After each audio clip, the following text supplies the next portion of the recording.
Good afternoon. I'm Monisa Cline here at the GBTA broadcast studio in sunny San Diego. And joining us today is Rob Gurney, who is the CEO of oneworld. Welcome, Rob. Hey, Monisa, it's great to see you again. Great to see you. It seems like it was just yesterday we were in Orlando. It right? did, and how much has changed since then, huh? A lot has most changed. of it for the good, yeah. Absolutely. Yeah. I think there's a lot more people here, more energy, more meetings, more business getting done. Yeah, all the feedback I've had has been brilliant so far. Like the quality of the interactions has been really good. That's the main message. Yeah, the numbers are still down, I think, on where we were in 2019, but great quality conversations, and so nice to be able to see everybody again. It really is, and everything seems to be moving in the right direction. Yeah, right? absolutely, yeah. So I saw that recently oneworld announced Oman Air is joining the alliance. Yeah. So what does that mean for the business travel industry that's here? Well, look, I mean, again, our sort of raison d'etre at oneworld is very much focused around, quality airlines, and you just look to the membership that we have, and that sort of speaks to that particular point. So, Oman Air is a very, very, good addition to us. An excellent airline. The standard of product is very good. They're the recipient of multiple awards. 40 aircraft, a mix of Boeing and Airbus aircraft, A330s, 787s, 737s. Average fleet age around 6 years, so it's a young fleet. Really outstanding premium products. The business class product, the lounge product's very, very good.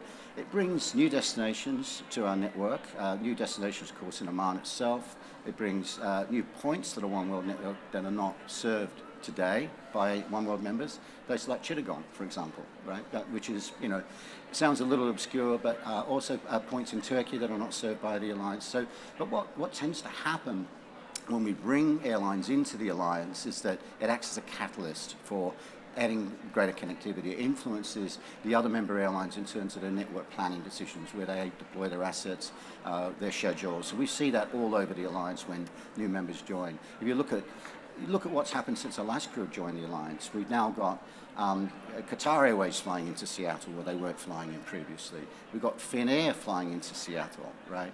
And that's on top, of course, of the Pacific Alliance between America and Alaska. So what we see when airlines come in, it does generate a lot of activity, creates new origin destination points. So, and I think that's the main benefit for the business traveler. It just expands our network and choice. I love all the enthusiasm that comes with when you add a new member, right? Yes. It's like expanding your family, and it just opens up the world, right? And they're really lovely people. I mean, I'm going there on Sunday. Yes. So I've been to Oman before. It's a fantastic country. If you haven't had a chance to go, it's just amazing. And the government's really very, very committed to tourism there. It's a wonderful tourism product. The waters around that area are pristine, well shot. It's just superb. It really is. Hopefully you'll get a chance to go there. Yes, I'm going to add it to my list. Please do, yeah. So switching gears here, sustainability is top of mind, top of conversation here at GBTA Convention.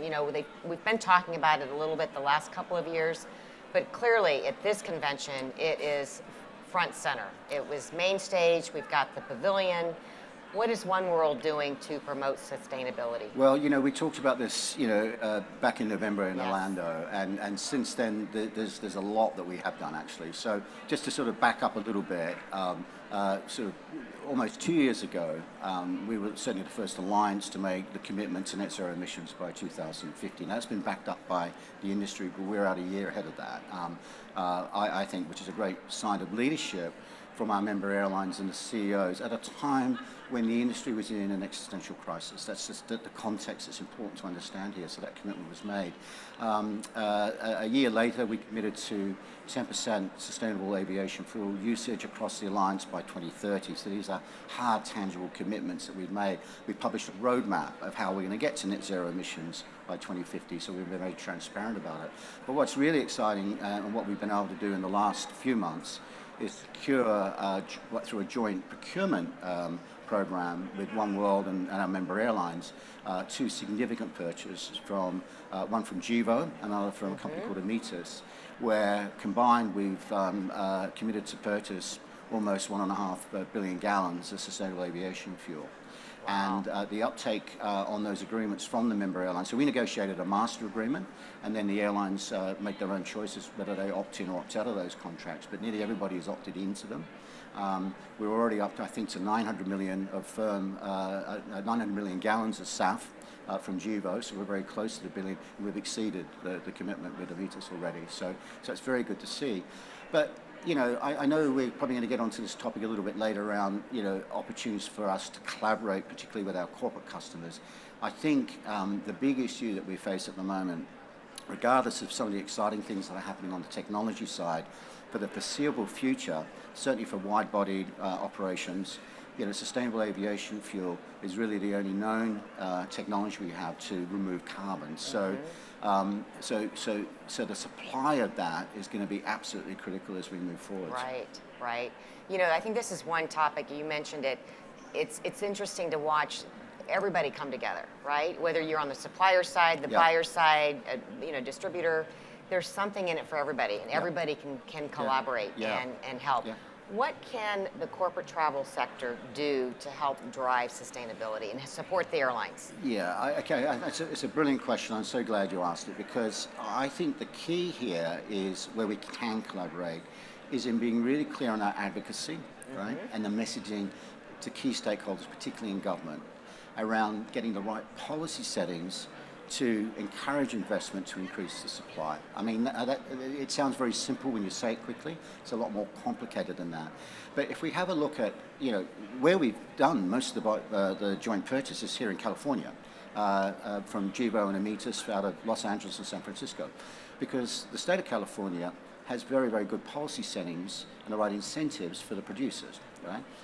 Oregon has similar policy settings. Washington State, I think, already has or about to, and there's even discussion at New York State may. So the more we see this sort of policy setting where the right taxation incentives, the right investment incentives are created, and that's where I think we can be a much more cohesive voice around the industry. It's to me, sustainability is not something we should compete on, right? It's you know, what we're trying to do here is save the planet. I mean, that's as simple as that, right? Important to everybody. Yeah. So whether we buy stuff or somebody else, you know, the important thing is to make more of it, right? So we can actually remove carbon and not take away all the economic value, and you know that aviation brings through commerce and tourism. Right. Right. Well, it sounds like you've got a lot going on at oneworld. Congratulations on your newest partner, Oman. Thank you. And I hope you have a great trip over there. Okay, super. Lovely to see you again. Rob, thank you so much for joining us today. I really appreciate it. My pleasure. Thank you. Monisa Cline here at the GBTA Broadcast Studio.